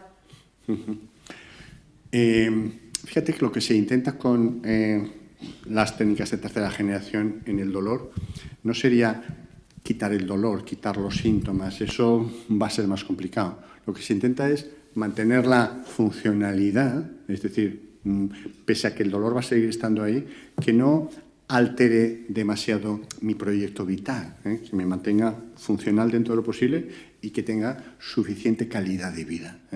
Por eso, la expectativa de que la sensación de dolor va a disminuir no es estrictamente eso lo que se trabaja, ¿me explico? Es decir, lo que se trabaja es, pese a que existe este dolor, yo puedo seguir haciendo cosas, puedo seguir disfrutando, etcétera, etcétera. ¿Cómo? Pues porque todo ese pensamiento catastrofista, todas esas emociones negativas asociadas se pueden controlar con mindfulness, también con autocompasión, body scan compasivo, etcétera, etcétera. Pero no sería estrictamente que voy a disminuir el dolor. Esto no es necesariamente así. Si la enfermedad es crónica, el dolor va a estar cambiando. Una de las técnicas que utilizamos es ver el cambio continuo del dolor, cambia de localización, cambia de intensidad, etcétera, etcétera. Y luego otro aspecto importante sería lo que llamamos el pacing, el pathing. Es decir, hoy parece que tengo un poco menos de dolor, pues voy a hacer algo de actividad, pero tampoco demasiada actividad. Esto nos pasa mucho en fibromialgia, ¿no? Que dicen, bueno, hoy que no tengo dolor, voy a limpiar la cocina. Entonces te aseguras que al día siguiente vas a tener mucho dolor, porque claro, te estás pasando, no sé si me explico, ¿no? Forma parte de darse cuenta de nuestros recursos y de adaptarse a esas circunstancias de la manera más inteligente posible. Sí, Javier, yo quisiera también un poco comentarte.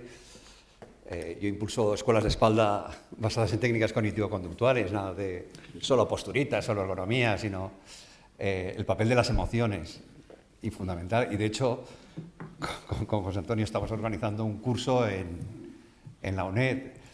El papel tan importante que es el sufrimiento, o sea, es la parte emocional del dolor. O sea, hay una parte que es orgánica, muchas veces que es de mínima intensidad, lo que pasa es que mantenido en el tiempo, que hace que nuestro cerebro pues modifique esas áreas que son las áreas emocionales y las estratifique allí.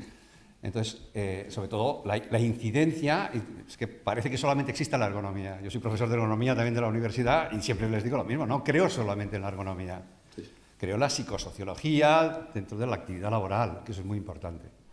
¿Vale? Pues eso, la parte que decías, que decía ella, es la parte del sufrimiento. Nosotros, en las escuelas de espalda, incidimos evidentemente dentro de la parte ergonómica, pero fundamentalmente, que hace muchos años que las organizo, tiene que haber un psicólogo, tiene que haber siempre un psicólogo, tiene que haber siempre un fisio ¿vale? Y alguien que enseñe de verdad qué es lo que le está pasando, ¿no? Esas mentiras, esos mitos y tal, desmitificarlo.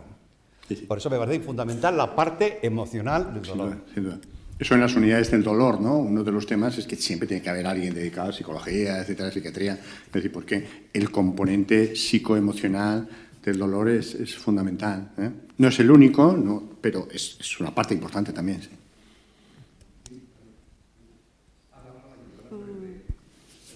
Perdón, no encontraba el micrófono. Bueno, la pregunta que quiero hacer me cuesta un poco porque es bastante personal.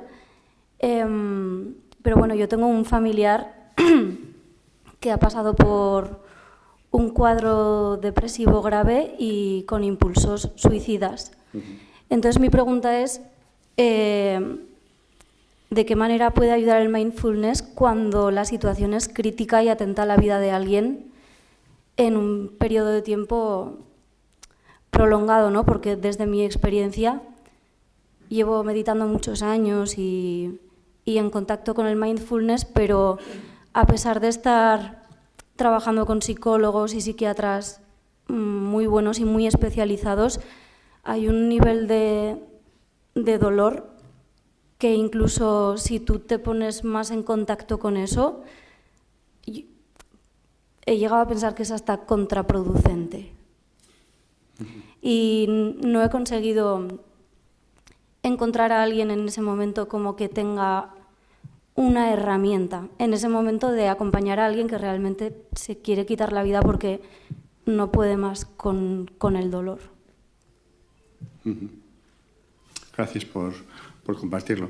Es un tema muy complicado el que planteas realmente, ¿no? Yo creo que cuando la intensidad del dolor, del sufrimiento, la calidad de vida de los pacientes con depresión es muy baja, ¿eh?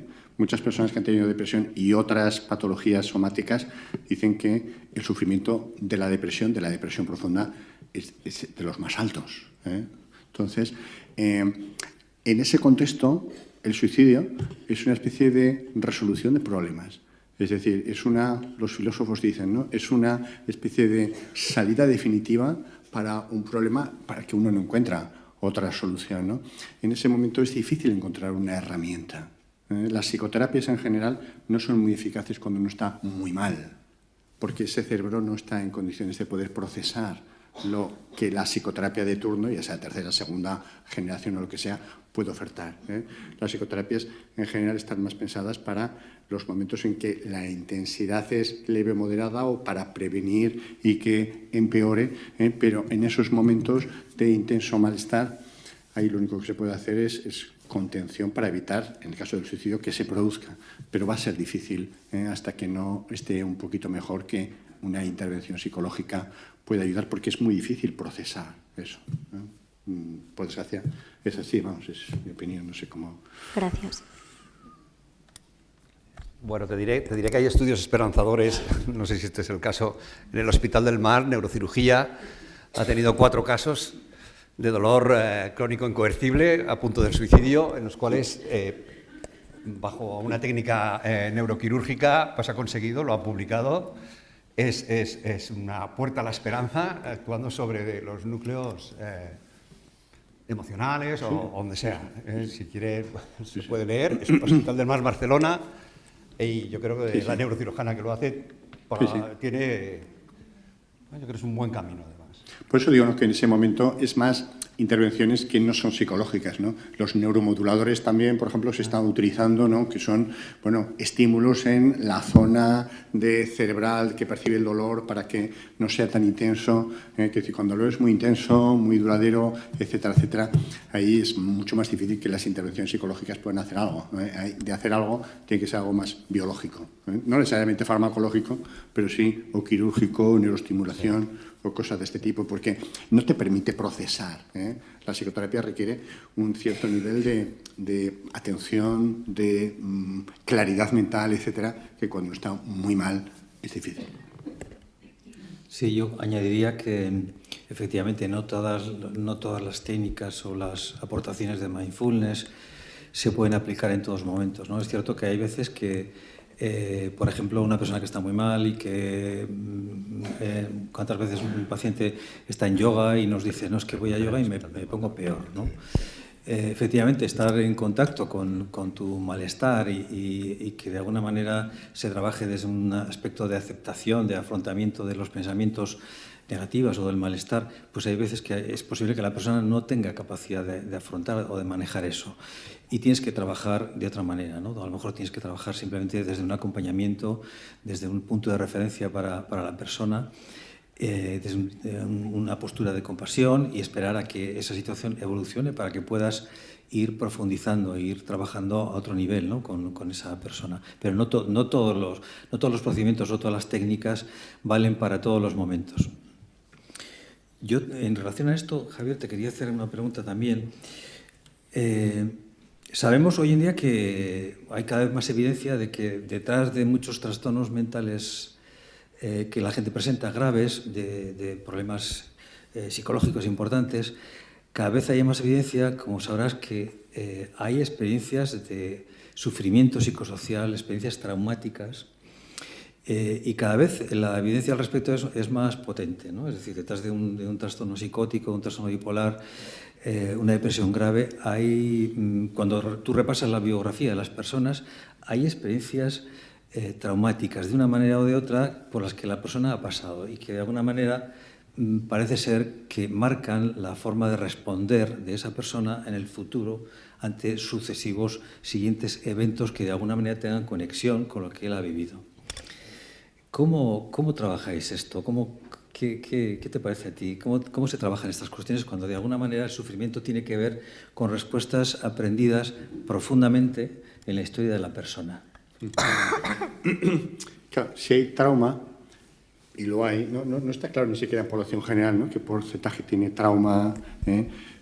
Hay técnicas psicológicas que son específicas de trauma, ¿no? Mindfulness o compasión no serían de elección, ¿no? MDR, otras serían mucho más eficaces para intentar disminuir, resolver ese trauma, politrauma más complejo todavía, etcétera, etcétera.